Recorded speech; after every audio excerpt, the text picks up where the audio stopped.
Hello and welcome to this third episode of भाई चारा and इस episode का जो नाम जो है बड़ा interesting topic है, that's mothers and wives, माएँ और बीवियाँ।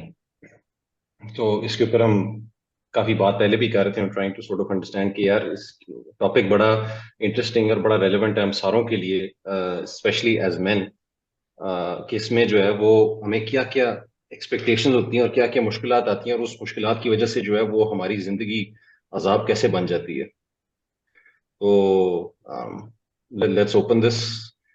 किधर स्टार्ट करना चाहेगा, कौन स्टार्ट करना चाहेगा आज की इस मुबारक तारीख में? अच्छा, जितनी मैं इस तकलीफ चीज से से। आपने कहा कि जिंदगी अच्छा। आजाद बन जाती है, तो मैं तो सोच रहा था आप कुछ कहानी लेकर आए हो। सर है कहानी, कहानी है, लेकिन बड़ा सोच समझ के जो है वो उसको तरीके से मैं लेके आऊंगा, अगर लेके कहानियां आया हैं। तो, अच्छा, मैं इधर क्योंकि से मैंने शुरू रात करता का हूँ कि खाना भी ये खाना है। एक बड़ी रियल सिनेरियो है that a lot of my female clients bring up, both to me as a male therapist as well as that question which is के ये वाली चीज जो है ये मर्दों को समझ क्यों नहीं आती, या कि वो एक अपनी माँ के बीच में और मेरे बीच में फेयरनेस क्यों नहीं कर सकते, या उनको ये वाली बात कोई कहने वाला है नहीं। अगर अगर वो अपने किसी दोस्त के पास जाके बात करें या अपने भाई से करें, किसी से करें, उनको कोई भी अकल मत देने के लिए है नहीं। So I think that's a very real concern कि हमारी फैमिलीज में बहुत सारा कॉन्फ्लिक्ट इस इशू के पे होता है, but it's very centred on this which is that how men relate to their wives and how they relate to their mother. एक बड़ी कॉम्प्लिकेटेड सी सिचुएशन बनती है। So let's talk about it.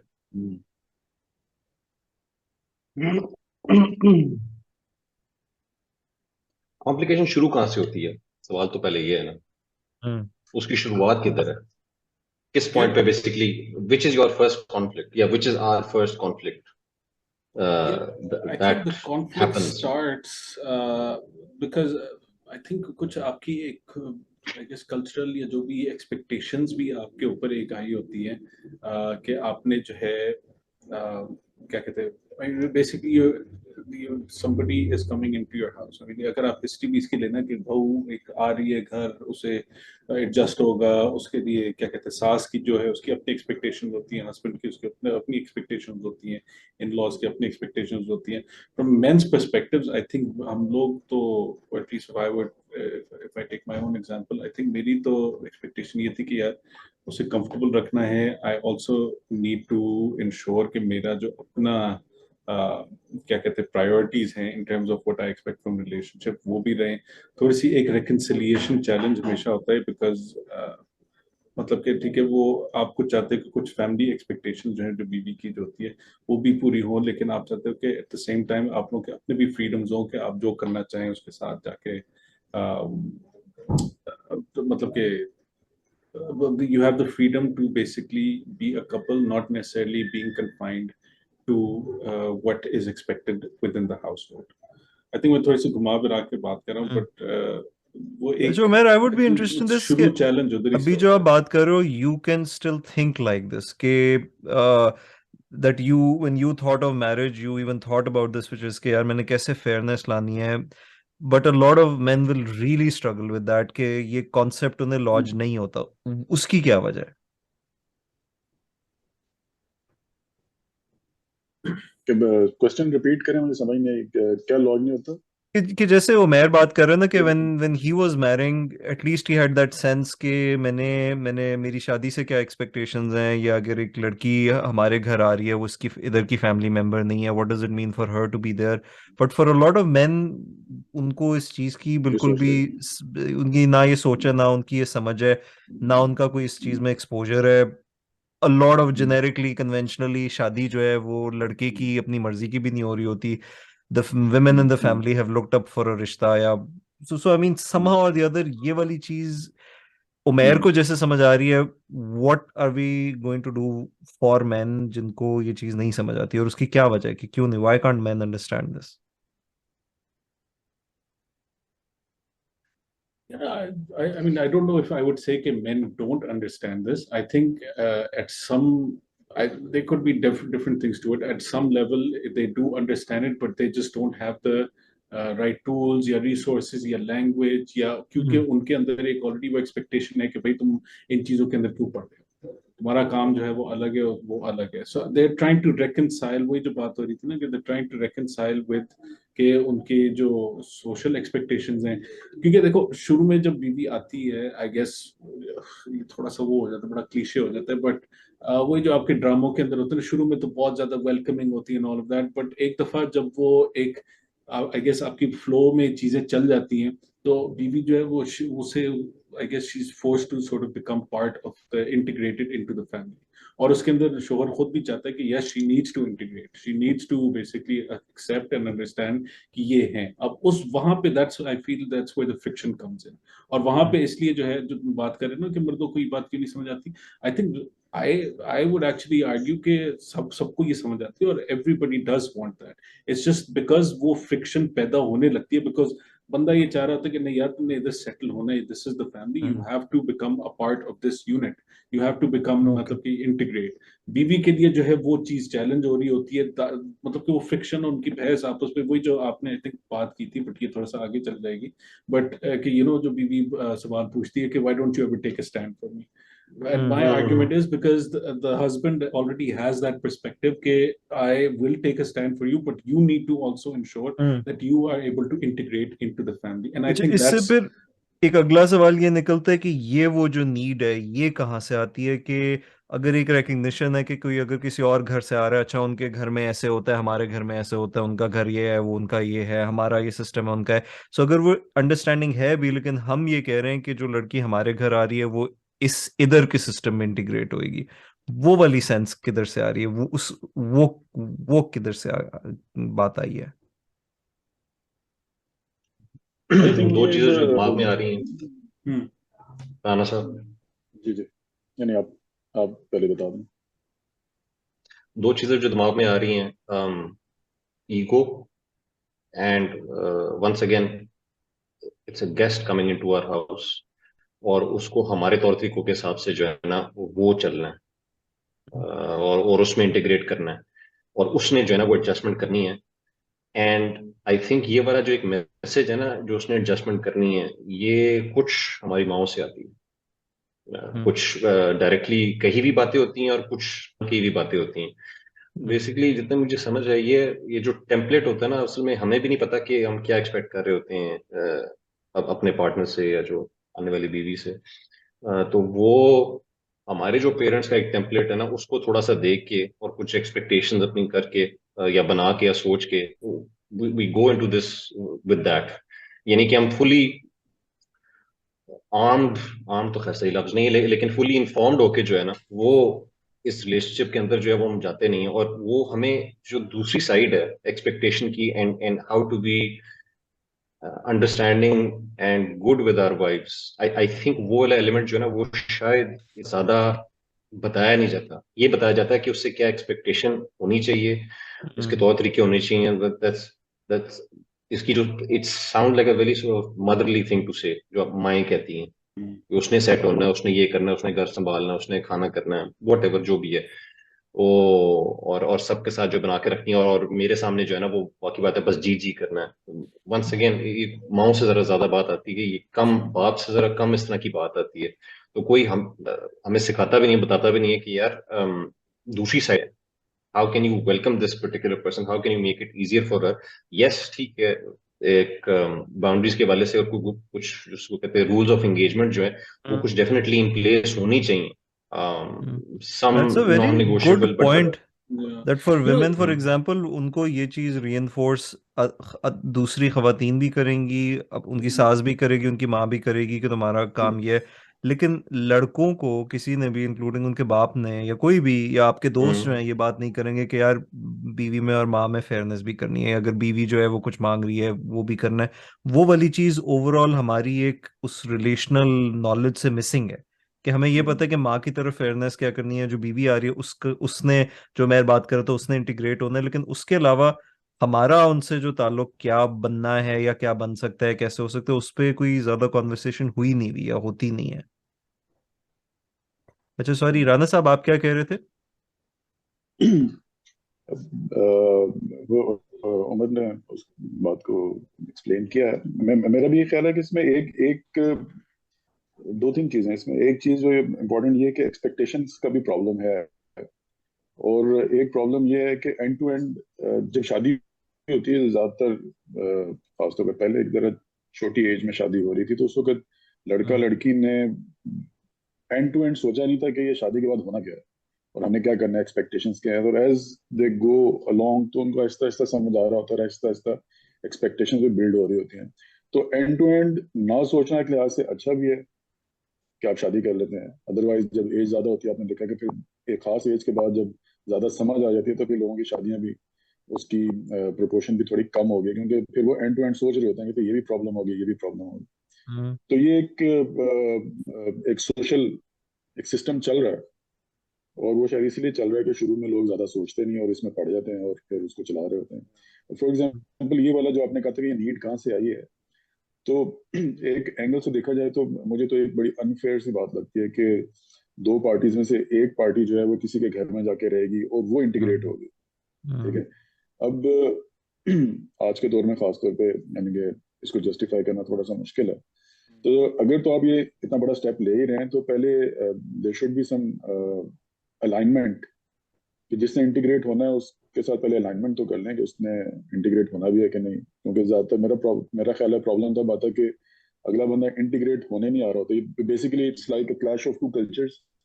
एक कल्चर से दूसरे कल्चर में आप जा रहे हैं, तो आपको कोई ट्रेनिंग तो नहीं हुई, किसी ने बताया तो नहीं कि इस घर का कल्चर क्या है और आपने इंटीग्रेट कैसे होना है।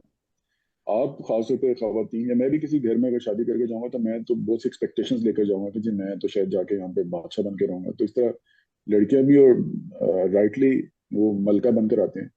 आगे जब आपके घर में एक ऑलरेडी एक मलका महारानी है, तो वहां पे फिर वो जो स्ट्रगल और फाइट ऑफ पावर गेम भी शुरू हो जाती है वहां पे। बड़ी सटल सी होती है, लेकिन वो दोनों तरफ से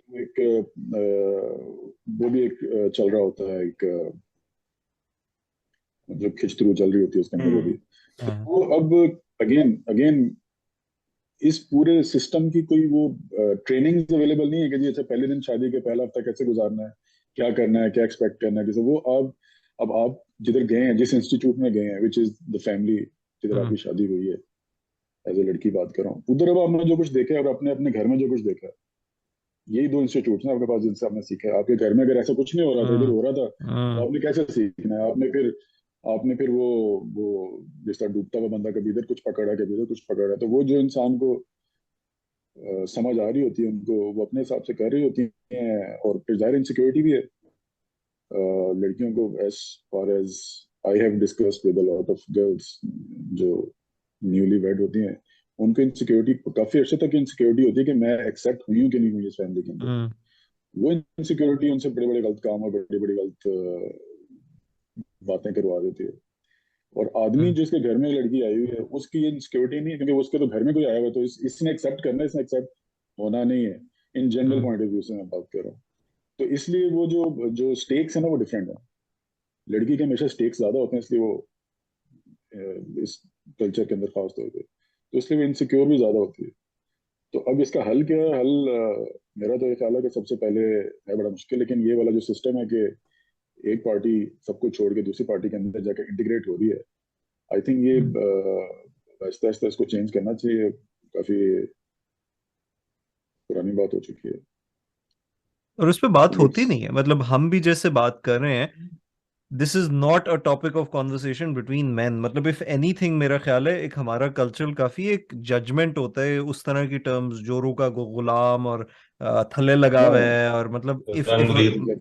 जो एक हाँ देव को कि मतलब वो एक पावर जो है वो एक बड़ी स्पेसिफिक सी चीज है कि power belongs with the man should not be differing to the woman, और मर्द का काम उधर इंटीग्रेट होना नहीं है। या मर्द अगर अपने ससुराल ज्यादा जाता है, मिलता है, बैठता है, उनको इज्जत देते हैं, तो दैट इज जज्ड कि ये क्यों करता है उधर, या उनसे क्यों इतना मिलना मिलाना है इसका। बिल्कुल बिल्कुल बिल्कुल मैं क्या कह बिल्कुल। रहे थे? नहीं, मैं ये कह रहा हूँ कि बट क्योंकि ये जो राणा साहब कह रहे हैं ना कि ये चीज चेंज होनी चाहिए, आई एम जस्ट वंडरिंग कि ये क्या चीज ऑलरेडी चेंज हो नहीं गई? Because I mean there at least काफी मैंने जो एग्जांपल्स देखी ना आजकल जो है कोहैबिटेशन के लिए जो नए कपल्स स्पेशली जो है ना अगर उनमें वो किसी ना किसी तरह अकल आ जाती है तो वो अवॉइड करते हैं. एटलीस्ट मैं जो भी नया कपल आ रहा होता है ना, उनसे मैं हमेशा ही कहता हूँ कि my advice would be, not that I am an expert, but you know my advice is always कि यार शुरू में जो है at least the first may be couple of years शायद बेहतर है कि आप क्या कहते हैं फैमिली के साथ ना रहो. मतलब कि अगर if you can afford to, या आपके पास रिसोर्सेज या एबल हो या कोई रिस्ट्रिक्शंस नहीं है, live separately as a couple. और फिर बाद में अगर आपको रीइंटीग्रेट होना है, बिकॉज एटलीस्ट मेरे एक्सपीरियंस में जो है ना, I think as long as the couple themselves, उनकी आपस में कम्युनिकेशन वो ज्यादा स्ट्रेंथेंड है, उन्हें एक दूसरे की अंडरस्टैंडिंग है, उन्हें मतलब कि वो क्योंकि जो भी अगर इश्यूज है वालिदैन के साथ, बिकॉज वो आई think that's maybe that's the advice that we need to discuss, कि the couple needs to basically be very open in terms of कि क्या challenges the wife can expect, और वो चीज जो है ना, आई थिंक अगर वो ऑलरेडी उस सिस्टम में आके रह रही होगी ना, वो चीजें, बिकॉज एटलीस्ट मैं अगर अपनी एग्जाम्पल से कहूँ ना, क्योंकि जब आप अपने घर के अंदर रह रहे होते हो अपने फैमिली के साथ, और आपकी बीवी साथ में आ रही होती है, तो आप मतलब कि you for you a lot of things are moving normally. आप बस कह रहे थे यार तुम भी साथ में घुस जाओ, तुम बस लग जाओ, मतलब कि ये चीजें इस तरह है, औरत के लिए वो चीज मुश्किल होती है. But if you are living separately, आपकी आपस में एक बॉन्ड बन रही होती है, फिर आप उस सिस्टम में आओ ना, तो देन आई थिंक वो आप ज्यादा अट्यून्ड होते हो कि, और मतलब कि जो बीबी है उसकी क्या नीड्स हैं with in this environment, because you already lived with her separately, you understand what her reservations might be and all of that. तो I can ये agree to that 100%, लेकिन इसमें फिर वो एक कल्चर वाली बात आ जाती है कि we will not allow that to happen. मतलब हम तो शादी का भी ये कहते हैं कि एक मर्द और औरत के बीच में नहीं है, दो खानदानों के बीच में है. सो आई कैन सी के बहुत एक्टिवली उस चीज को प्रिवेंट किया जाता है कि एक यस. मियाँ बीवी के बीच में. आई mean even those examples that a lot of times मियाँ बीवी जो है बिल्कुल शुरू शुरू में शादी उनकी हुई है, वो अपनी डेट पे जाना चाह रहे हैं तो माँ साथ जा रही होगी या कहेगी कि मैं अकेली हूँ या मैं घर में क्या करूंगी, मुझे भी साथ ले जाओ. So couples don't even get an opportunity to have that relationship. I'm going to agree with you 100%, which is कि एक family का जो एक basic unit बनना है, that's going to be the man and the woman. Everything is going to come from that. Ideally उनके around वो सारे resources हो सकते हैं कि parents हो गए, in-laws हो गए, siblings, whatever. They should be reinforcing and strengthening the main couple to take life forwards. उनके जो आगे उधर से अगर आगे family बढ़ी है उसमें उन्हें support चाहिए कुछ भी, but वो I don't think कि culturally that is how we see things. We see if anything जो पहले आप बात कर रहे थे कि the purpose of a woman is to come and integrate into the system जिधर power already belong with the older couple, with the सास and ससुर. और उसमें भी ससुर जो है वो outsider है, सास की ज्यादा पावर है, she dictates कि किस तरह से family है. She is going to be conditioning that this new woman coming into the family उसका क्या रोल है क्या नहीं है, उसने क्या करना है क्या नहीं करना. सो इन सम वेज बहुत उस तरह से एक बड़ी कैलकुलेटेड एक पावर गेम चल रही है. जैसे राणा साहब सेड दैट करने को बहुत सटल है, लेकिन एक बहुत एक कैलकुलेटेड पावर गेम चल रही है कि किसकी प्लेस क्या है और किसको कितना क्या अलाउ करना है. और there is no seamless transfer of power as well. एकदम आपने एक बंदा लाया अंदर डाल दिया, और अगले साल एक दूसरे छोटे भाई की बीवी भी आ गई, तीसरे साल तीसरे भाई की आ गई. वो प्लेयर्स ऐड कैरेक्टर्स ऐड होते रहते हैं, वो फुल आपके गेम पूरी वो वीडियो गेम बन जाती है, क्या वॉर ऑफ द वर्ल्ड. नहीं आई थिंक कैसे होगी मेरे दिमाग में वो जो सीमलेस ट्रांसफर ऑफ पावर है, मैं मेरे दिमाग में वो जो फ्रेज आ रहा था, वो पासिंग ऑफ द टॉर्च जो है, वो कैसे होगी कंसिडरिंग कि हमारी माओ का एक अपना जो एक्सपीरियंस था, वो ज्यादातर I mean it was once again considering that generation, वो भी दबी हुई थी. वो they had to deal with a very difficult mother-in-law as well in a lot of cases. तो it's almost like कि जब उनका टाइम आता है, तो वो उन्होंने शायद एक्सरसाइज करनी होती है वो वाली चीज, या इंग्रेंड होती है, या it's their way of getting back, या व्हाटएवर जो भी चीज है, एज अ रिजल्ट वो उस तरह हो नहीं पाती. एंड हम जो है वो टू बन जाते हैं उनके लिए, to keep that with them, क्योंकि हम वो इंटरमीडिएट हैं बिटवीन देम एंड वाइफ. ठीक है, तो वो हम कैसे वो एक तो हम दरमियान में वहीं से फंसना शुरू हो जाते हैं. और आज का टॉपिक भी जो है ना, वो इसीलिए बात है कि the challenges of or challenges of negotiating या इंटीग्रेटिंग या एक्टिंग एज, हम कहाँ फंसते हैं और हम कहाँ नहीं फंसे. तो हम हंसना तो शुरू से हो जाते हैं। इसलिए तो आई थिंक साइड क्वेश्चंस पे ये होता रहेंगे, we are not ready to commit because we see from other experiences कि यार what lies ahead, and there is much less joy and a lot more not even responsibility but खिच जो है ना इसके साथ वो इतनी ज्यादा है कि वो फिर हम भी जरा घबरा जाते हैं, क्योंकि हमारे पास जो टेम्पलेट्स हैं हम अपने पेरेंट्स के इधर उधर अनफॉर्चुनेटली हम बड़ा कम देखते हैं कि एक अच्छा वर्किंग रिलेशनशिप या एक इंटीग्रेटेड यूनिट एज सच जिसमें हर कोई जो है ना वो सेटल भी है, कॉन्फ्लिक्ट भी हो रहा है, लेकिन वो रिजॉल्व होने की भी वहाँ सलाहियत है। तो वो फिर बड़ा मसला हो जाता है उसका। तो फिर हम कैसे इस चीज के अंदर जो है वो अपने आप को संभालें कि जी एक ही हम साइड लें। मतलब कि हम बेसिकली ये एक ऐसा डिसीजन है, एक ऐसा सवाल है जिसका कोई सही जवाब नहीं है, या सारे गलत जवाब है। आप अगर अपनी अम्मी की साइड लेते हैं आप गलत हैं बीवी के हिसाब से, अगर आप अपनी बीवी की साइड लेते हैं तो फिर माएँ जो है वो फिर वंस अगेन ये जो रन मुरीद और ये वाली बात है, इस तरह की चीजें हैं, वो फिर इस तरह के वर्ड फंस जाते हैं। आइदर वे हम सब ज्यादा इफेक्ट हो रहे होते हैं, और फिर add to that financial burden in itself, वो वाली जो रिस्पॉन्सिबिलिटी वो भी हमारे ऊपर ही है। तो फिर अभी इसको और खोलते हैं तो इसको नरेट करना बड़ा मुश्किल काम है। फिर कैसे करें? एंड ये जो सवाल भी साइड हमेशा लेता है, it needs to be sort of understood as well कि हम क्यों उनकी तरफ लीन करते हैं, एज अ रिस्पॉन्सिबिलिटी भी, एज अ हैबिट भी, as something that is been induced as well within us. या जो भी है माँ का जो है ना वो सबसे पहले आएगी, और उसका दिल नहीं दुखाना। तो पहले आपने दिल नहीं दुखाना था, फिर उसके बाद एक और बंदा आया उसने भी दिल नहीं दुखाना, आप पिसे जाए दरमियान में। अच्छा, मैं इसको रिलेट करूं जो शोएब ने पिछली वाली एपिसोड में एक जैसे बात की थी कि फादर्स का जैसे एक रोल जो है वो दोस्ती वाला नहीं है। बाप फादर इज बाप, उसके बाप की कुछ हरकतें नहीं है जो नहीं है उस तरह से।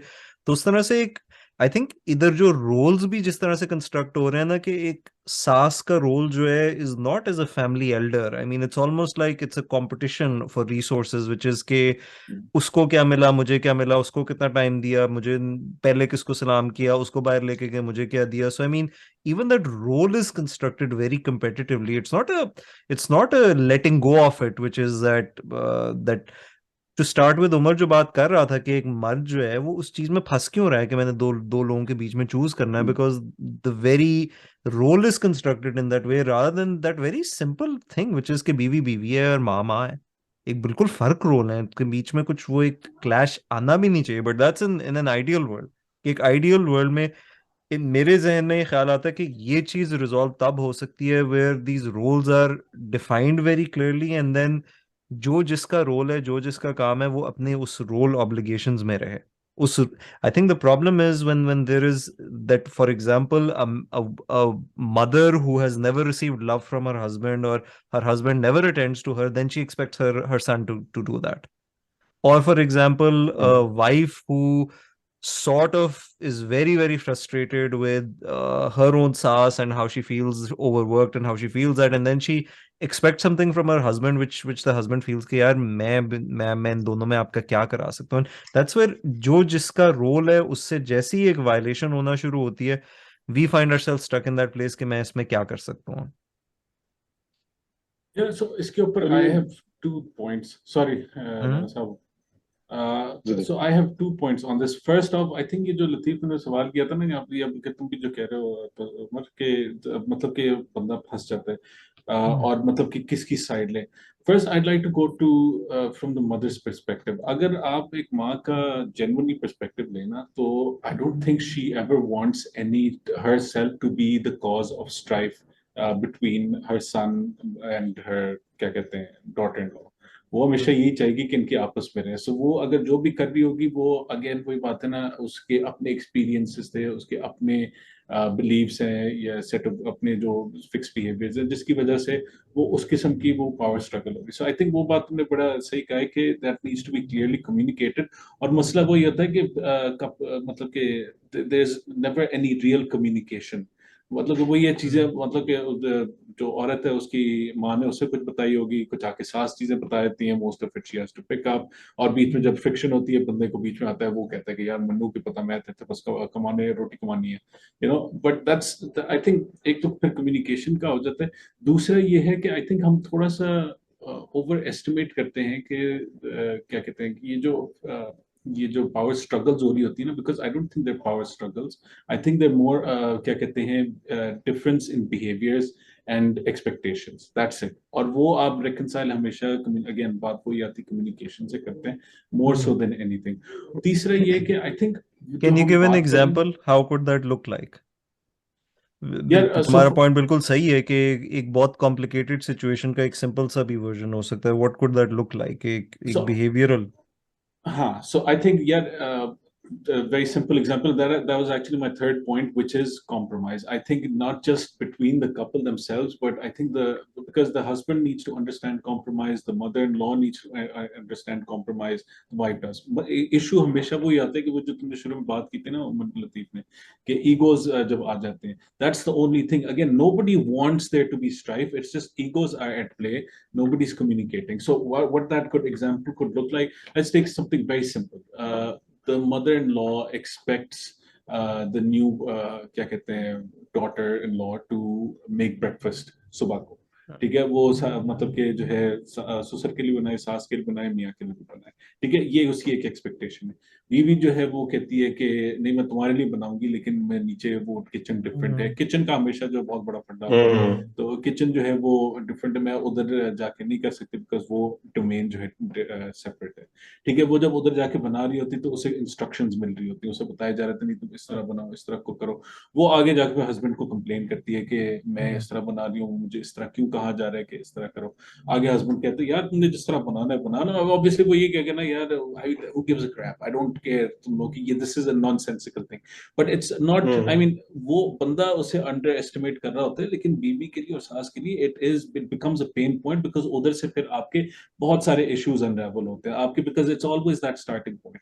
So the first thing मैंने कही थी compromise, people really need to understand what that is, and secondly कि things that we consider to be very minute या irrelevant, और मसला वो ही आता है कि बंदा कहता है यार मैं इसमें क्या कहूँ, मैं किधर फंस गया हूँ वगैरह, it's because he's not understanding as a man, मतलब हम you're right कि एक let's say कि एक उधर situation आ गया, and I think that's a very good example के, एंड आई थिंक दैट ये हजारों दफा हमने सुना हुआ है कि किचन पे जो एक होता है, या जो है तुम्हारी माँ मुझे बातें बनाती है, वो कहती है, if it gets to it, what can a man do? या देखो, what I have experienced and also seen in मतलब कि healthier couples is कि they never take sides. I think sides, और वो जो है ना चीज, I think माँ के साथ बड़ा बीवी के साथ communicate होना चाहिए कि I'm not here to take sides. I will not take sides. My mother holds मतलब कि, and your mother holds a lot of value to you. My mother holds equal value to me. ठीक है, so there is no way कि मैं कभी बर्दाश्त करूंगा क्या कहते कुछ हो। So compromise के ऊपर मैं पहले I would talk to मतलब कि my wife first कि if this is an issue, this is a pain point, what is it, तुम्हारी क्या expectations है। अगर फिर आप माँ के साथ सामने जो है ना, I think बंदे का पूछना भी मुश्किल होता है, because mothers again, or at least my experience, they would never accept that they are a source of strife between a couple, between her son and her wife, right? वो जो भी कर रही होती है वो unintentionally कर रही होती है। So अगर आप उनसे कहोगे ना तो वो आप अपने पाँव पे कुल्हाड़ी मारे हो, because you will be offending her for no reason, because she will not understand कि ये मैंने किस तरह कर दिया, ये झगड़ा क्यों हो रहा है, या अगर उनका ईगो है तो वो So at that point the wife is saying तुम मेरे लिए stand नहीं लेते। No, but that's it. You are not taking a stand because you're not supposed to take a stand. You are here to ensure कि reconciliation हो। बीवी को देखो, बात वो I think राणा साहब ने बिल्कुल सही की थी शुरू में कि it's all about के figuring out that you are bringing on the right partner. ठीक है, somebody who understands your family, somebody who understands you, somebody who knows कि इन चीजों को किस तरह मतलब compensate करना है, और अगर वो नहीं समझती तो उससे पहले से ये चीजें बतानी चाहिए। I mean that's where the husband needs to be very conscientious about के वो what sort of system she's coming into and communicating that. Because वो और अगर जब आप आ भी जाओ और आपको फर्स्ट कम्युनिकेशन हुई, आप फॉरन डीप एंड में आके जो है वो सारी चीज उसके ऊपर आ रही, तो बंदे को और I guess all I'm saying is एक तो compromise और दूसरा ये never underestimates the smallest stripes, and तीसरी चीज ये है कि you are not here to take sides, you are only here to ensure कि there is open communication. आगे फटना हो लड़ाई हो जो भी हो, as long as people are talking about it, because the moment you let go of something that is you consider insignificant या कुछ नहीं होता, that's the moment that it will become something much. That's a very good point. कि rather than that कि आप the moment you get polarized कि मैं इस साइड पे हूँ या मैं उस साइड पे हूँ, instead of that being very clear about this कि मैं ना इस साइड पे हूँ ना मैं उस साइड पे हूँ. However, I mean these both relationships are important for you and these both are very different relationships, and how can I preserve both the sides and both the relationships? इसमें communication और ज्यादा आपकी strong होनी चाहिए. ये मुझे अच्छा लगा ये जो एज ए स्टेटमेंट के I am not going to take anyone side, लेकिन ये कह के आप भाग भी नहीं सकते. आपको फिर वो मसला भी सॉल्व करना है ना. ये कह के आप उधर अपनी अम्मी को भी कह दिया, इधर बीवी को भी कह दिया कि जी मैं किसी की साइड नहीं ले रहा, और आप भाग नहीं सकते.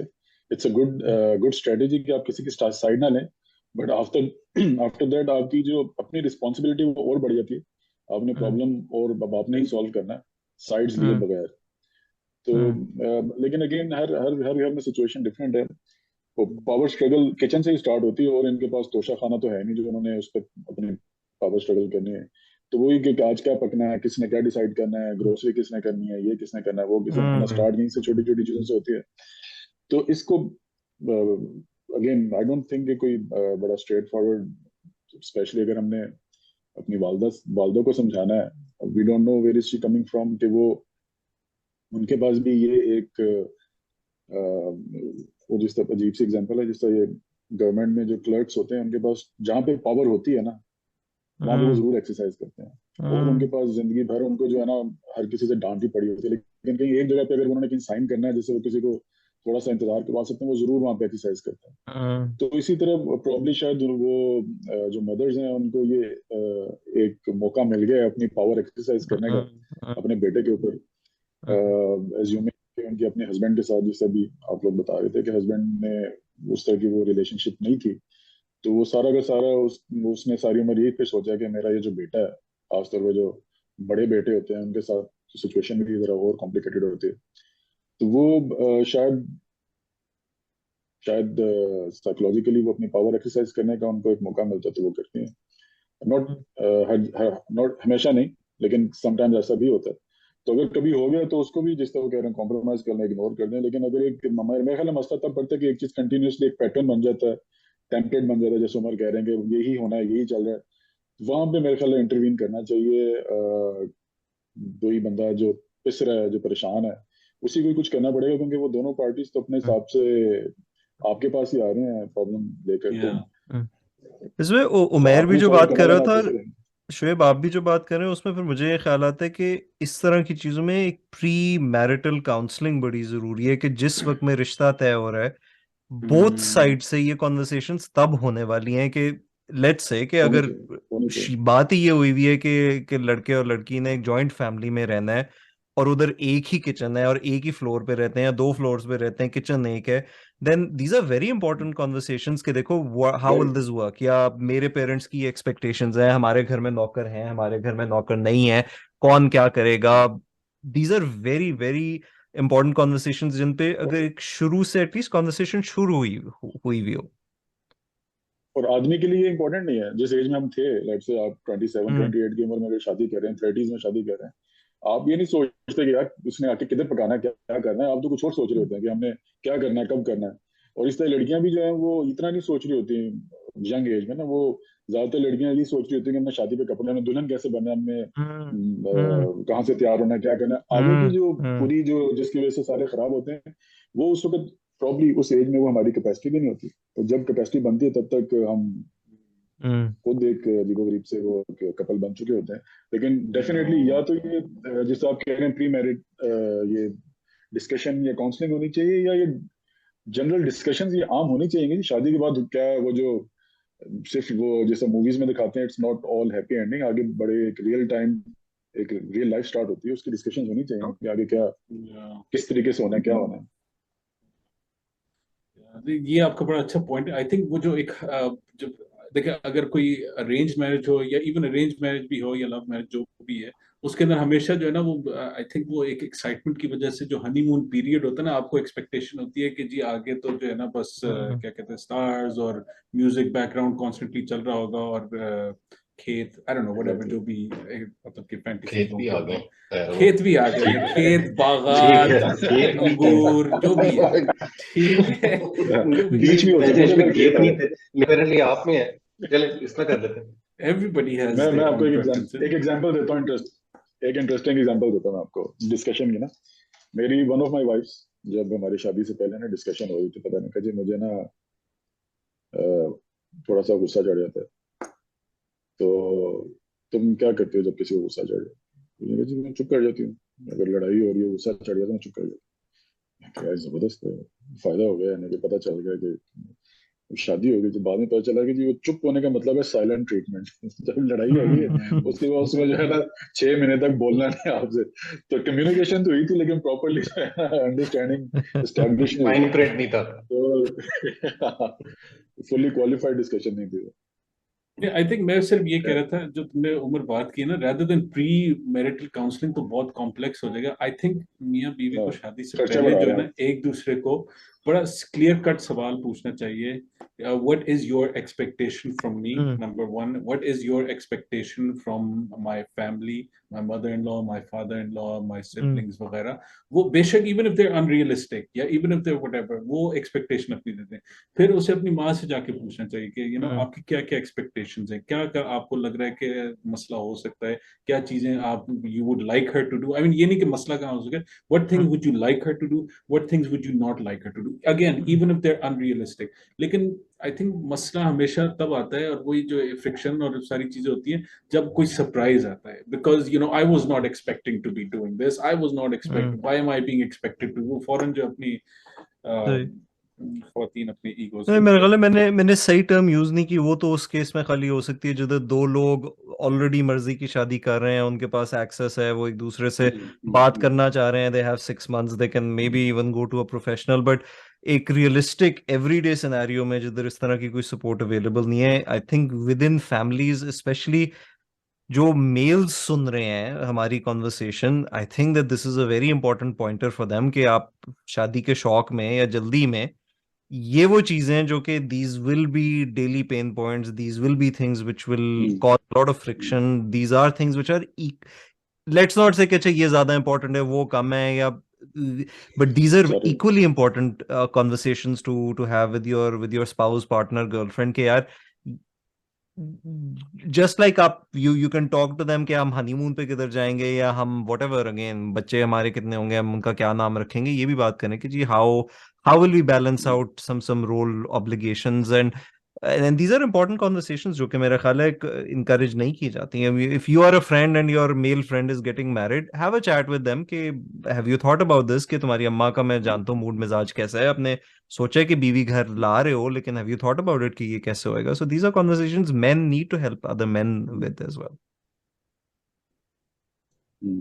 डेफिनेटली एंड एक्सपेक्टेशंस, इसमें मैं दिमाग में एक दो जो बातें आ रही थी, फाइनेंशियल सिचुएशन के बारे में जो है ना वो भी अपेरेंटली ट्रिकी टॉपिक है। कि वो भी एक्सपेक्टेशन वहाँ पे होनी चाहिए कि बेसिकली अर्निंग कितनी है, what is the expected sort of budget, expected expenses, budget इतना है, इसके अंदर जो है वो हमने मैनेज करना है, and how can we do that. And once again if you feel कि यार this is we can do more, that means कि फिर आदमी या तो कोई और सोर्स भी साथ साथ ढूंढे, या फिर इफ यू आर वर्किंग तो you need to sort of contribute as well within this, because इसमें आपने रोल डिफरेंशिएशन अगर इस तरह लेके चलने, अगर ट्रेडिशनल है कि अगर आदमी नहीं कमाना है, फिर you have to sort of compromise on the living standards, something which you might not have been used to living at your parents. And इसके अंदर एक छोटा सा पॉइंट में तो हमें एक और भी आया था। मैं पिछले कुछ दिनों में मैं ड्राइव कर रहा था और ये कहीं से मेरे दिमाग में बात आई थी कि ये खवातीन को बताया जाता है कि यार ये तुम अभी नहीं कर सकती तो तुम जो है ना वो शादी के बाद कर लेना, ये ट्रिप ले लेना, ये कर लेना, वो करना। वो भी unreal expectation from the parents. भाई आप हमें जानते हैं, आपको पता है कि हम क्या कर सकते हैं क्या नहीं कर सकते, हम करवा सकते नहीं करवा सकते, आपने उसके दिमाग आपने खुद नहीं कर सके, आपने ये नहीं कहा कि ये पॉसिबल नहीं है, लेकिन वो जो अगली स्टेटमेंट है कि जी वो अगला बंदा करवा देगा, पहले आप देख तो लें कि वो बंदे की सकत है, सलाहियत है, वो कर सकते हैं, because then it adds on to other expectations that she might have, and once again which might not be able to be taken care of at least initially.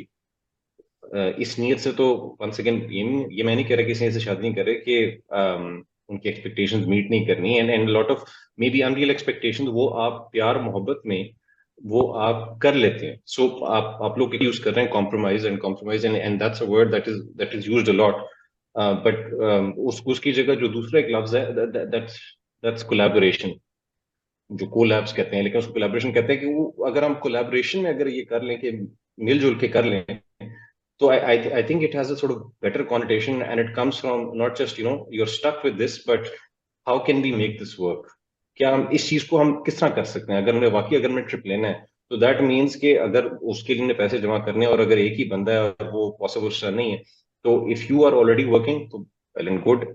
Second, are you willing to contribute realistically, या आप once again आप contribute भी नहीं करना चाह रहे, and then you have sort of these particular expectations कि यार नहीं नहीं अब जो भी करना आप ही नहीं करना, आपकी रिस्पॉन्सिबिलिटी, आप उसमें मजहब को भी ले आते हैं. ये भी एक जरा मैंने देखा है एक अजीब सा पेन पॉइंट बन जाता है, and it leads to more conflict as well कि यार और फिर I've seen this in so many cases as well with clients as well कि कोई मजहबी वीडियो जो है ना वो ले आते हैं कि जी इस इमाम ने जो है वो बेसिकली ये कहा, और basically you revert back to that particular point, और वो विद इन कॉन्टेक्स्ट है नहीं है, ठीक है नहीं है, that's a separate thing, but what you done is essentially आपने कॉन्फ्लिक्ट बना लिया उसका, क्योंकि इसके बारे में बात नहीं हुई थी, इसमें कोई एक्सपेक्टेशन थी आपकी, आप ये भी चीजें चाह रही थी, तो unless and until you are willing to sort of collaborate and contribute, तो वो एक बंदे के ऊपर अस मैन मतलब कि वो आप इतनी ज्यादा, इट्स नॉट इवन रिस्पॉन्सिबिलिटी, जो कि वो इतनी खिंचकिच हो जाती है और वो इतना ज्यादा हो जाता है, तो वो it just sucks out the meaning and joy of life. फिर आप फिर वहीं फंसे होते हैं कि आपने बस फिर वो कहते हैं ना सर्वाइवल मोड पे होते हैं, आपने जरूरतें पूरी करनी होती है, and with passage of time वो और ही मुश्किल होता जाता है, वो निस्बतन जो है वो आसान था. वो I think that's something that needs to be sort of understood and talked about as well. कि यार expectation not just with respect to families, but also the financial sort of contribution and expectation with respect to budget, कि इसको हमने यार किस तरह manage करना है, और हम अगर इसको इम्प्रूव कर सकते हैं तो किस तरह कर सकते हैं. इट एंड नेसेसरली ये नहीं होना चाहिए कि आप ये भी कर लें, आप ये भी कर लें, आप ये भी कर लें. इट कैन बी यार हाउ कैन आई हेल्प, कि मैं कुछ इसके बारे में कर सकती हूँ, not to sort of make this better, अपनी जिंदगी को जरा आसान करने के लिए, जरा खुशगवार करने के लिए, वो उसमें जो है वो हम इस तरह कर सकते हैं. So the word for me is collaboration. Compromise automatically जो है ना वो उसमें आ जाता है कि यार ये अब क्या करें, ये ये बड़ा करने की क्या अच्छा जरूरत पॉइंट है, है या कि वन स्टेप डाउन उस तरह जाने एक की जरूरत लड़की जो है अपने माँ बाप के घर से ये सुन के आई हुई है कि ये कपड़े नहीं पहनने, ये नहीं करना, वो नहीं होगा, वो नहीं होगा, वो अपने मियाँ के साथ करना. अब मियाँ के घर जाओ उधर, देन मियाँ को तो पहली बात है कि ये पता नहीं था कि वो एक्सपेक्टेशंस मेरे लिए हैं. एंड देन देन है. अगेन द चैलेंज इज कि ये वाली चीजें मेरी माँ के लिए एक्सेप्टेबल नहीं है, कि मतलब ये. So I mean, when I would consider that, the problem for me then would be कि वो जो basic level of experience है, that is not man and woman. The basic level of experience are then the families, which is कि उस family से भी और इस family से भी expectations हम already दो individuals पे apply करें, whereas a lot of times अगर उन दोनों को आपस में एक इजाजत होए for them to negotiate those rules, they might even still be able to figure that out कि उन्होंने आपस में क्या करना है इस बारे में. और जैसे उमर कह रहे हैं कि then two people can talk to each other about that कि अगर हमने एक certain lifestyle afford करना है वो हम कैसे कर सकते हैं, या are we able to put some things on the timeline that sure you may have come with that expectation that I was meant to take you out on the trip or something, लेकिन इस वक्त में मेरे means बिल्कुल भी allow नहीं करते, so here is our plan that 6 महीने में let's try to save, या I'm going to try to, here's our monthly budget, let's try to rework that, या for that we would have to then first assume कि दो लोग आपस में they are allowed to have that relationship, they can, and then they also have the communication skills कि वो आपस में ये चीजें कर सकें एक दूसरे से बात.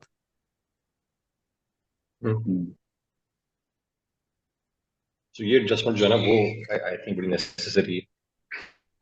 मेरे ख्याल में मुझे एक आपको और तो पॉइंट पॉइंट है, मे बी फ्यूचर की डिस्कशन में हम उसको रख सकते हैं कि ये भी तो हम कह रहे हैं ना कि ऐसा होना चाहिए था, शादी से पहले ही ये सारी डिस्कशन होनी चाहिए थी, लेकिन नहीं हुई। तो अब क्या करना है कि इसको अब हमने ये सारा का सारे जो हमारे गोल्स और एक्सपेक्टेशंस हैं, जो डेफिनेटली क्योंकि किसी का एक्सपीरियंस नहीं था पहली शादी से पहले, तो उसके बाद आपके फर्स्ट 3-4 इयर्स लर्निंग कर्व के बाद आपको पता चलता है कि बहुत सारी एक्सपेक्टेशंस जो हैं वो सही नहीं है या अलाइन नहीं है। तो फिर मेरा ख्याल है कि उसके बाद एक आपको अपना एक पॉइंट रखना चाहिए कि जिसमें एटलीस्ट 3-1 साल में तो सारे मियाँ बीवी दोनों मैच्योर हो चुके होते हैं, समटाइम्स बच्चे बच्चे भी हो चुके होते हैं, सास को भी कुछ समझ आ चुकी होती है। तो उस वक्त I think it's still not too late to realign the expectations and goals of life के जी अच्छा पहले हमें भी नहीं पता था, मुझे भी नहीं पता था, तुम्हें भी नहीं पता था, किसी को भी नहीं पता था, तो अब हमें सारा काफी समझ आ चुकी हुई है, एक दूसरे की भी समझ आ चुकी हुई है। बड़ी चीजें होती हैं जो बेशक आपकी लव मैरिज भी हो, आपको बड़े साथ रह के पता चलता है कि अगला बंदा रात को सोते हुए क्या हरकतें करता है, सुबह क्या हरकतें यार करता शोएब, आपने बड़ी है। इंटरेस्टिंग, सॉरी मैं बात आपकी काट रहा हूँ, आपने बड़ी इंटरेस्टिंग बात की। आई थिंक ये तो इसके ऊपर एक सेपरेट टॉपिक बनता है बच्चों एग्जैक्टली का, यही मैं कह रहा कि मतलब कि हम मतलब कि बिकॉज जैसी स्पेशली आजकल जब भी देखते हैं ना, तो फॉरेन जैसी शादी होती है तो एक एक्सपेक्टेशन होती है बच्चे पैदा करो। और मैंने ये यूजुअली नोटिस किया कि एक दफा बच्चे हो जाते हैं ना, तो वो जो रेकन्सिलिएशन जो होनी चाहिए, जो कम्युनिकेशन होनी चाहिए, like it ends up being too late, because the focus is no longer the exactly couple, the focus is the children. तो और बट ये भी आई थिंक इसके लिए शायद हम सेपरेट रख सकते हैं, बट ये आपने बड़ा इंटरेस्टिंग पॉइंट रेज किया कि अब जब बच्चे हो जाते हैं उसके बाद तो फिर आपकी गेम ही खत्म हो जाती है ना, फिर तो और आपको इसमें बिकॉज मुझे focus is no longer about this is also something that caught my attention, जो आपने बात की कि यूजुअली ये पहले 2-3-4-5 सालों में नॉर्मिंग स्टॉर्मिंग हो गई है कि आपको समझ आ गई कि किसकी किसके साथ किस बात पे लगती है, क्या कॉन्फ्लिक्ट है। But at at that point, at any point there can be कि हम इसको इसी वक्त में रिजॉल्व करें, कुछ करें। मोर ऑफन देन नॉट ये चीजें they remain stuck, and the only way, for example, ये चीजें रिजॉल्व होती हैं व्हेन जो सास जो है वो now she is in her 70s, in her 80s, उनका जो जलालपन था वो कम हो गया, या she has now dementia, Alzheimer's, she can no longer be fighting you, and then you become that person, you have replace that role in the exactly in the life of your exactly own son now, कि वो जो आपकी सास थी वो अब neutralise हो गई है, तो अब आप you can now start living your life, और अब आप, so I mean that is too late, whole life has passed, family system dysfunctional हो गया, जिसका जो नुकसान होना था वो हो चुका है। Whereas I think I really like that idea कि उन चीजों को हम स्टक होने ना दें। जब आपको एक चीज समझ आ गई है within the first few years of your marriage, it's a good point to try to resolve those right then. Exactly उनको एड्रेस नहीं करेंगे तो वो चलते रहेंगे, वो जिसको खानदानी दुश्मनी होती है ना वो कंटिन्यू होती रहती है, उस Yeah. तरह वही सास फिर से सास, वही लड़की फिर सास बन जाएगी, वो चलता रहेगा, वो एड्रेस ही नहीं हुआ। बट आई थिंक मैंने पता नहीं ये मिसाल शायद पहले दी थी, बट आई थिंक यही है कि at least I think I have seen that in my mom, कि अम्मी को जो है ना, आई थिंक जब मेरी और भाई की शादी हुई थी तो मुझे पहले ये कह रही थी कि because of her own experiences जो थे, जो हमें प्रिपेयर करने पड़े थे, वो थोड़ी सी ज्यादा कॉन्शियस हो गई थी। और but that's all I will say, because ये थोड़ा सा जो है ना, वो जो आपके ड्रामे जो आते हैं ना, कौन से जो फहाश ड्रामे होते हैं ARY डिजिटल पे अबाउट सास बहू एंड ऑल ऑफ दैट, ये वो उसके अंदर से ये सारे I think topics already covered हो चुके हैं। सो बट आपको लीगल नोटिस ना मिल जाए ARY की तरफ से। I think Yeah, I they're think pretty familiar. अगर यार मिल भी आपने वो जाते Oh हैं ड्रामे तो yeah, देखे explain हैं, yeah, करने से, there's no such thing वो as bad ड्रामे, press. ये तो मैं तो रेगुलरली देखता, लेकिन कभी कभार जब इस तरह का इत्तेफाक हो जाता है उन्हीं के कमरे में, मतलब कि अगर ड्रामा लगा और मैं हूँ और थोड़ी देर में थिएटर जो मैं देखता हूँ, it's dramatized to such a unexpected या अनरियल लेवल। वंस अगेन उन्हें क्योंकि ड्रामा चलाना होता है, वो एक बात को खींच के और कैमरा एंगल्स और ये फिर साथ म्यूजिक और ये वो, and I am pretty sure that's not real, but the thing is कि if you keep on seeing those dramas daily oh daily, yeah, ठीक है, yeah. उसकी इन्वेंट एंड वो जो शातिरपने जो बहू के होते हैं या जो माँ के होते हैं, whatever यार जो भी है बस, वो ऑटोमेटिकली आपके अंदर आ जाते हैं। आप अगर आप एक you're expose to that particular media on a daily basis, whatever it is, I am not just talk about dramas या कुछ जो हम भी देखते हैं, तो वो at some point we start to reenact and relive them, and वो जो चीज नहीं भी होती है उसको आप एक इशू जो है वो बना लेते हैं, और and then it gets horrible. तो वो मेरा ख्याल है इन ड्रामों से भी जो है वो खबर कहना चाहिए कि यार थोड़ा No सा doubt. हाथ वाला रखें, आगे जिंदगी बड़ी मुश्किल है, तो वो यार मजीद मुश्किल ना बनाए तरीके अगर में उस बता ड्रामे यार के मेरा अंदर जो नहीं है ख्याल कि वो सिर्फ अब ने कुछ ड्रामे कर दिया था। अनरियलिस्टिक होते हैं।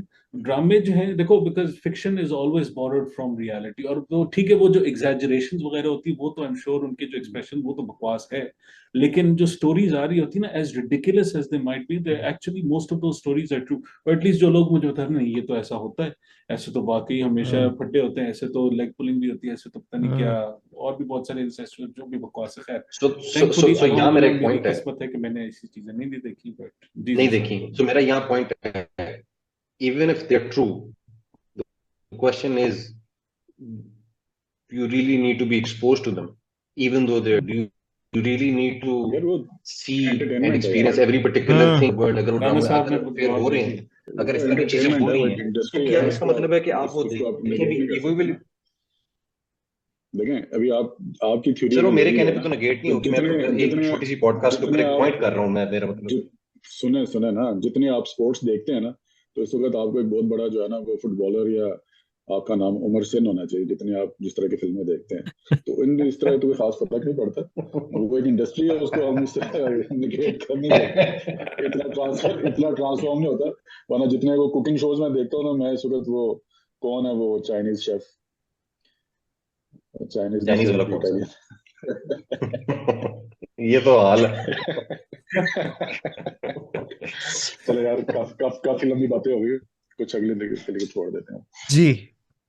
आई थिंक इससे कुछ हमें अगली एपिसोड के लिए बहुत सारे अच्छे we have a few very interesting things to explore, specially एक पेरेंटिंग का टॉपिक एक निकला है, एक sort of I think men के एक रिलेशनशिप में मुझे फील हुआ है दैट ये वो एक चीज इंक्लूडिंग मीडिया की जो बात हो रही थी कि they are not educative, no one is telling, no one is still, अगर हम एक दिखा भी रहे हैं कि ये होता है, नो वन इज टेलिंग कि फिर क्या करना है उसको फिक्स करने के लिए। We need to do more of it. Exactly. Chale, I think we've had a wonderful conversation today. Let's continue this As into the always. next episode. All As right. always. Thank you, Yeah. everyone. Thank you, भाई। Thank you.